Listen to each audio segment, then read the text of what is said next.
what we will do is before writing down the 3D form of Newton's law of viscosity, we will discuss the one dimensional form of Newton's law of viscosity. So, that you can easily understand the 3D form. Okay. What we consider for the 1D form of Newton's law of viscosity is the flow between two parallel plates which have come across several times. The bottom plate is fixed, okay. The top plate is set in motion at a constant velocity, okay. And now we require a constant force. You are keeping the bottom plate and then top plate is set in motion, which means some force is required to keep this plate in motion. Now, this force required to keep the top plate in motion is experimentally found, note down the word experimentally found, to be proportional to the area. Obviously, larger the area, more force is required, and then it is also found to be proportional to the velocity. If you want to move the plate at a higher velocity, more force is required, and this force is found to be inversely proportional to the distance between the plates. So, smaller the distance, then you require larger the force is required. So, this force is inversely proportional to the distance between the plates, and that is what is expressed by this equation: force proportional to area. So, area has been brought to the left hand side, force per area is proportional to the velocity. So, Vp is on the numerator, inversely proportional to the distance between the plates. The distance between the plate is h, and that is in the denominator. And what is the proportionality constant? Is viscosity. It is a material property of the fluid. Okay. The constant of proportionality is a property of the fluid defined to be the viscosity. So, how do you write little more formally? This F by A is the stress. Because it is tangential force, it is shear stress. Because the force acts along the x direction on a plane whose normal is y axis, it is tau y x, and Vp by h is the velocity gradient. So, we write as dVx by dy, and of course, viscosity. How do you write little more generally? The shear strain rate is given by this expression, which I have seen already, dou Vy by dou x plus dou Vx by dou y. So, what we have is one of the terms, because there is no y component of velocity, only this term alone appears here. Okay. So, if you want to write this more generally, tau x is equal to mu into gamma dot y x. That is for the case of fluids, and this for the case of solids, and that is what we have seen in the previous slide as tau x y is equal to mu into gamma dot x y. Okay. So, what we have seen is in fact a one dimensional form of Newton's law of viscosity. Here it is x y and here is x y, and here we have written in terms of y x and y x. Of course, we know both are equivalent. The more, this is also one dimensional form of Newton's law of viscosity. This also one dimensional form of Newton's law of viscosity, and this also. Okay. But this one is very much specific for this case. The most frequently written form is this one. Okay. This is the form. Moment you come across one dimension Newton's law of viscosity, you will come across this form of the equation. Okay. Okay. Now,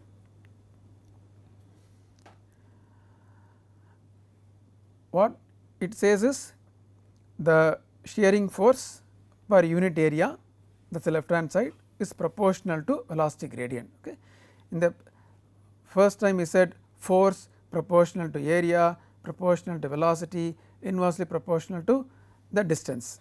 All of them are put together in one simple statement saying that the shearing force per unit area proportional to the velocity gradient, and of course that is what the Newton's law of viscosity says.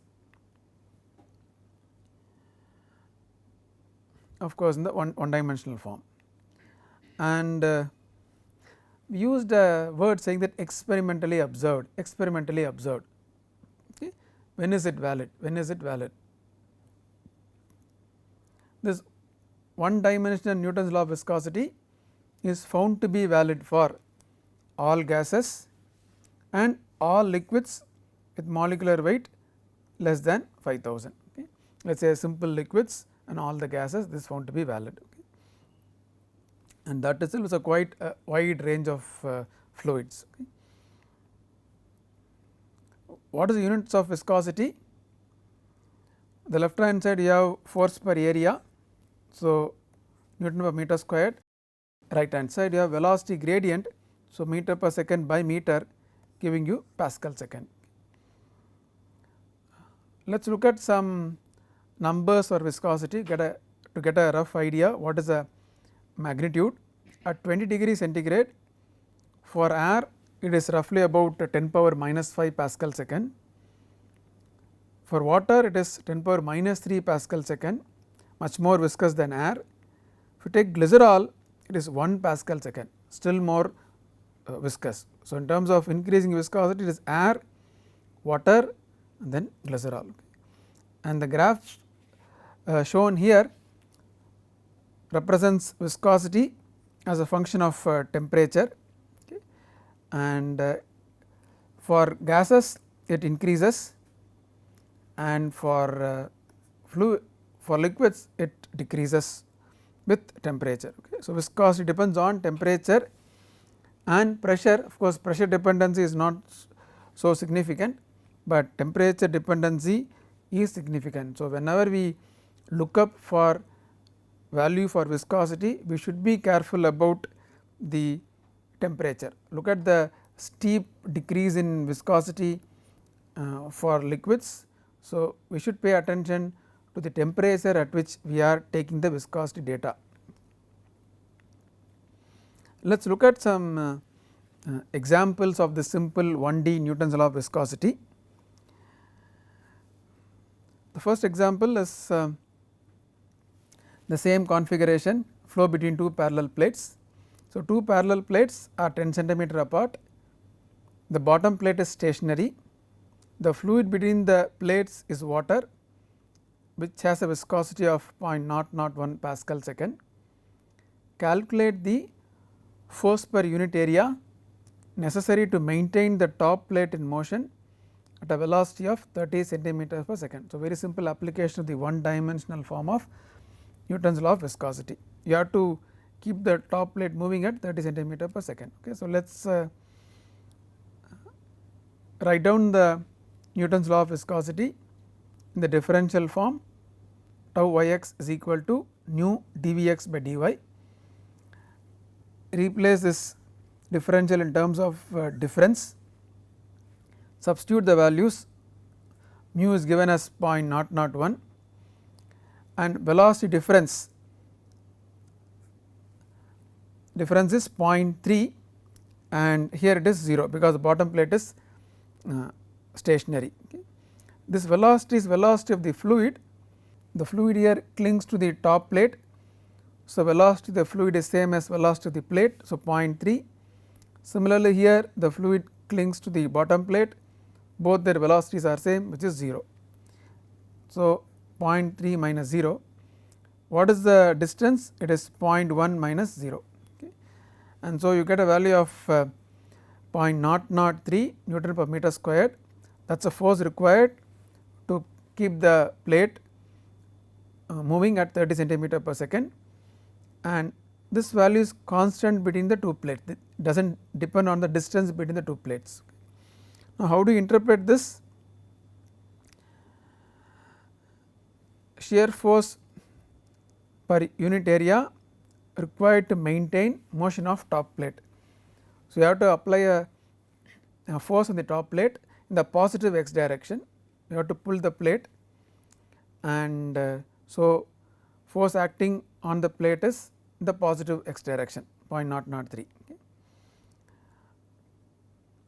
Now, when this plate will try to pull the liquid along the positive x direction, at the bottom plate what you have is this fluid will try to pull the plate in the positive x direction. So, shear force per unit area exerted by the fluid on the bottom plate is 0.003, and that is what this positive sign indicates. Okay. At the top, force is exerted by the top plate on the fluid. Okay. So, this plate tries to pull the fluid to the right, force is exerted by the top plate on the fluid in the positive x direction. At the bottom, force is exerted by the fluid on the bottom plate along the positive x direction. So, sign convention is important. In this case, if it is by the fluid, then it will be negative x direction, and if it is on the fluid, it will be in the negative x direction. Okay.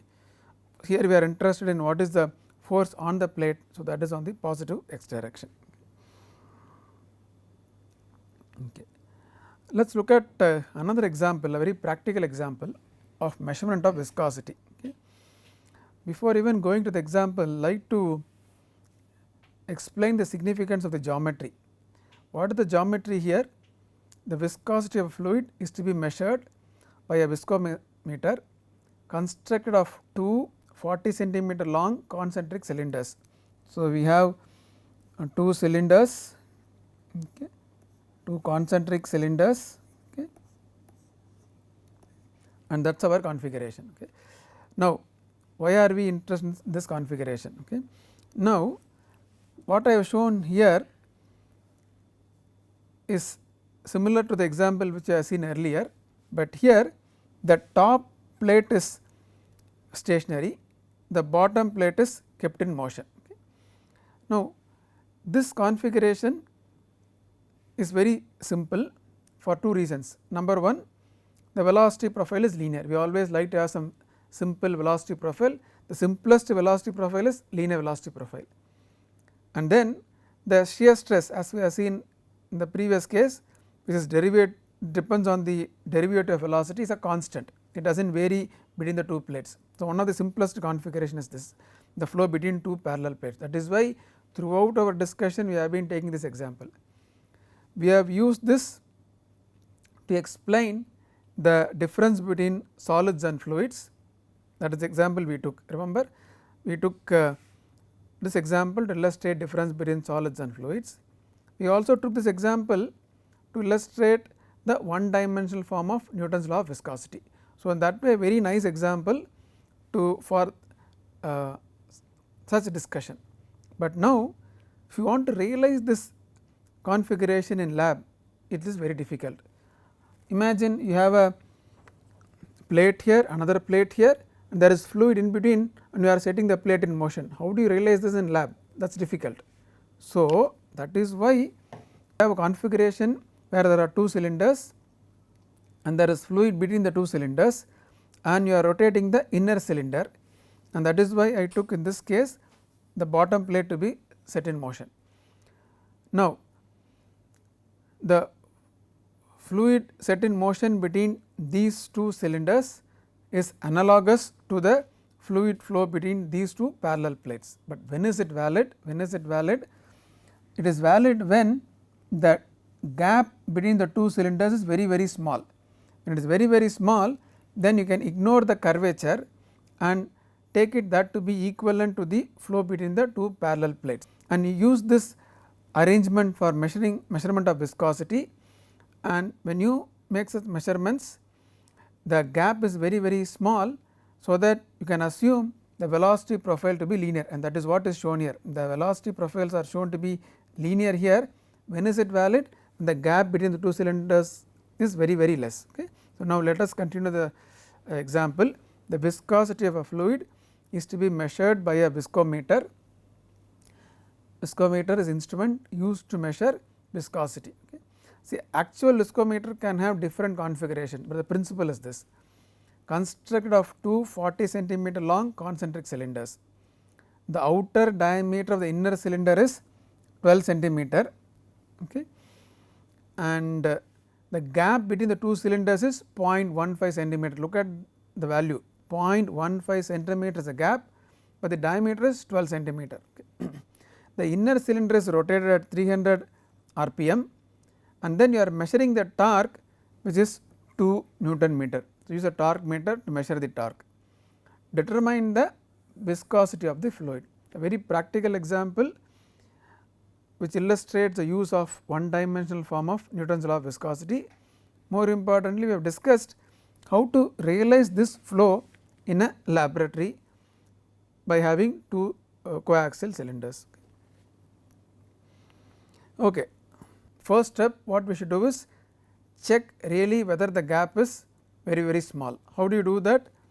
You divide the gap with the radius to find out that the value is in this case 0.15 by 6, which gives us 0.025, which is less than 1.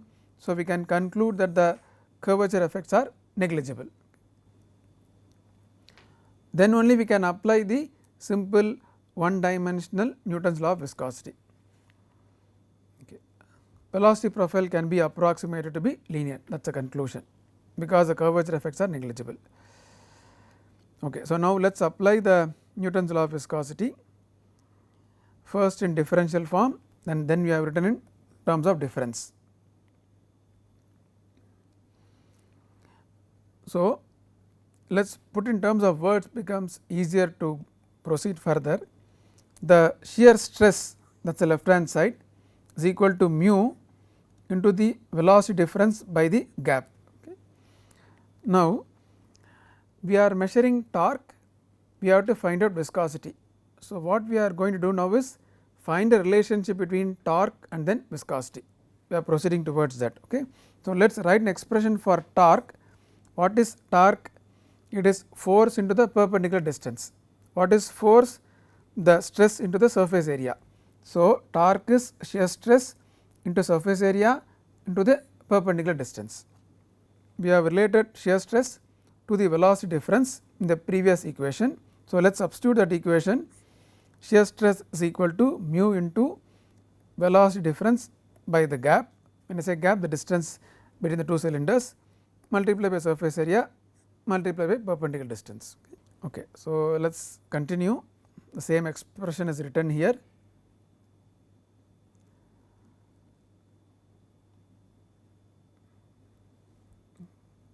Okay.